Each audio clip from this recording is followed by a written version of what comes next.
Hello, hello. Welcome to the Enquiry podcast. This is a show that helps you to influence your reality to the greatest capacity in order to be able to use your life as the medicine that it is, to be able to know how to read the signposts and follow the breadcrumbs in order to express the fullness of who you are and what you're actually here for. I'm your host, Nerida Mills. I am a master psychosomatic practitioner, coach and facilitator, and it is my absolute pleasure to have you here. Welcome on board and let's get started. Hello and welcome back. It is my pleasure to have you back with me, sitting here looking out over my backyard and some beautiful black cockatoos flying overhead, which rain is on the way, I suppose. It's a lovely day. And I really wanted to dive into some of the fundamentals of the signposts and the breadcrumbs that life holds for us and how to start looking for what some of these signals might actually be for you. So let's start with signposts, because signposts are generally the easier ones to follow because they're the noisy ones. So signposts to me, any form of agitation, basically. So we're talking uncomfortable emotional experiences. They are brilliant signposts to give you a bit of a direction nudge as to what to look at, what to move towards, or what to move away from. So when we have an emotional experience, what we're looking at is communication from the body-mind of something that is either right or not right?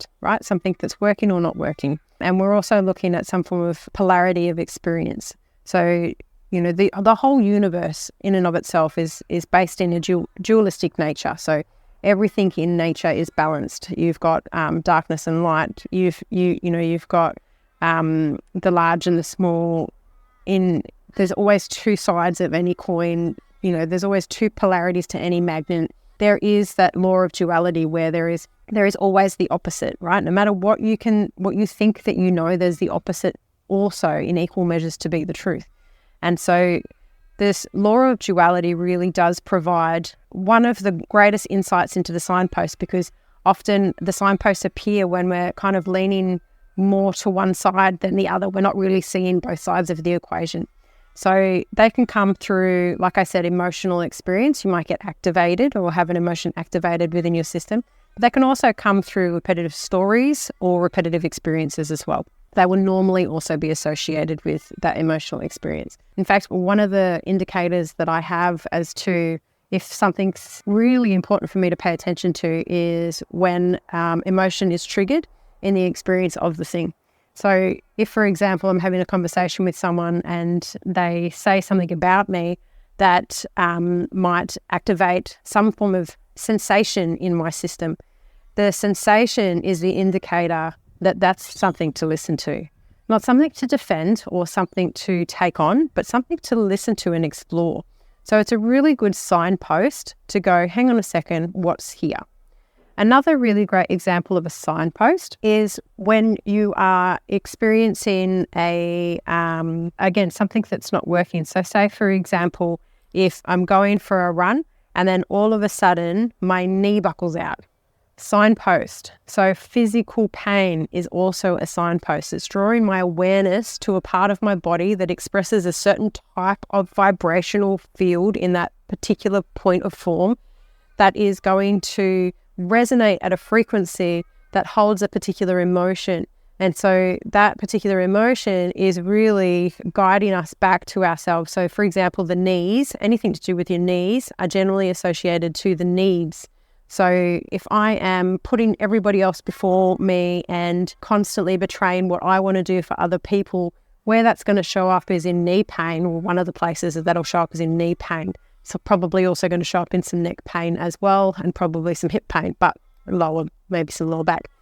But, you know, anything to do with the knees, it really is a question of the signpost is, where am I not getting my needs met? Where am I betraying my needs for other people? So anything to do with the physical body drawing your awareness is also a really great signpost. Another area of a signpost is accidents, incidents, anything that pulls the rug a little bit or shocks you in any way. It's drawing your awareness. So one of the things that I really like, one of the best questions that I love to use with life generally is when something happens and it creates that little bit of agitation or tension within myself, or even a lot of tension within myself. the first question I'll ask is, what is this forcing me to do, to look at, or to embrace? And the reason that I want to know that is because life is always happening for you. It's not happening to you, it's happening for you. So it's trying to guide you along this path to keep you in a vector that is in alignment with the truest expression of who you are. And anytime we kind of meet the edge of that, where it's nearly like a little bit of an electric shock, come back over here, you know what I mean? So when we have that little bit of the electric shock and we get the signpost going, hang on a second, maybe back this way, what I want to know is, what is it forcing me to do? The reason that I want to know that is because that's how I get back into the fullest expression of who I am. What is this forcing me to do? So for example, with the knee, if my knee's just spung out, what do I have to do?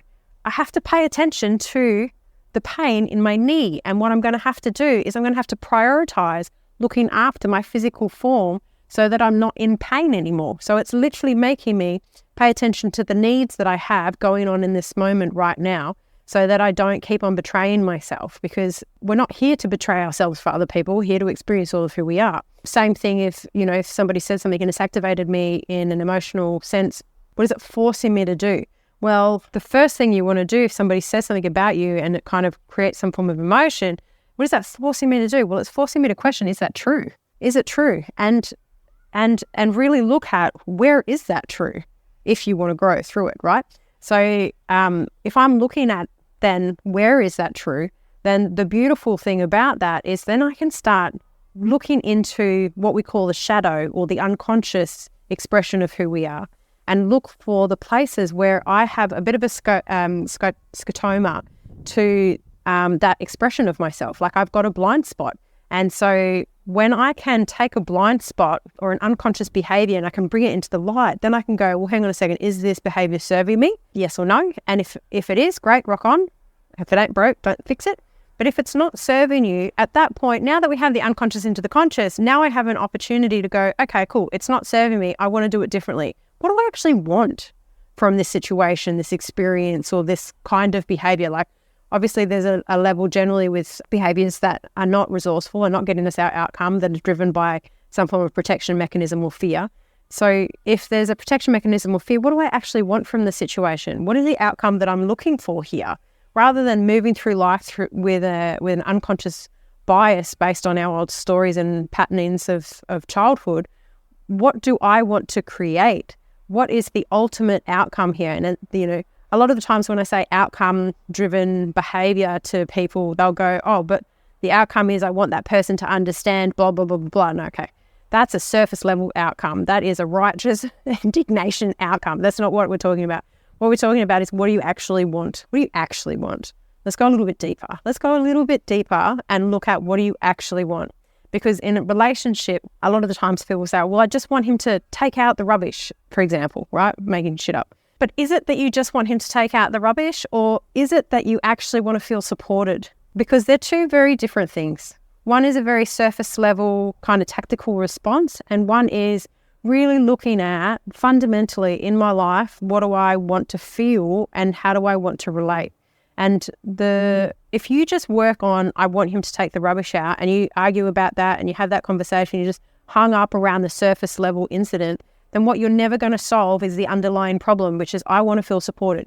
So if we can ask ourselves better quality questions and start using the signposts in our life to look at situations that are unfolding for us so that we can come back to ourselves, then what you're going to be able to get is that fundamental change that creates transformation in your life, and also enables you and allows you to speak your truth, be all of who you are, and create the kind of life, the kind of relationships, the kind of outcomes, and the kind of experience that you actually want, that lights you up, that makes you feel alive, that makes you feel on path, that makes you feel like you can look back at the end of your life and review your life and be proud. Because at the end of the day, ultimate outcome for me is lying on my deathbed, looking back at my life and knowing that I've had a fucking incredible time.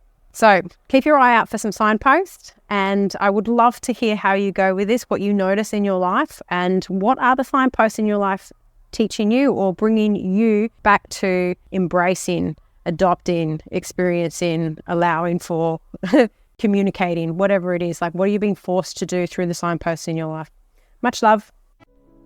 So that's it from us. Thank you so much for joining me for this episode. I would like to really acknowledge you for spending the time to explore what creates your reality and how you can influence it best. If you have absolutely loved this episode and the ones before it, then I highly encourage that you jump onto my newsletter list. You'll be able to find the details of that in the show notes. You can also follow me on Facebook or Instagram at Nerida Mills. Really looking forward to speaking with you again soon. If you have any comments, insights, feedback, anything that you would like to share from these episodes, please feel free to email me at info@neridamills.com. Until next time.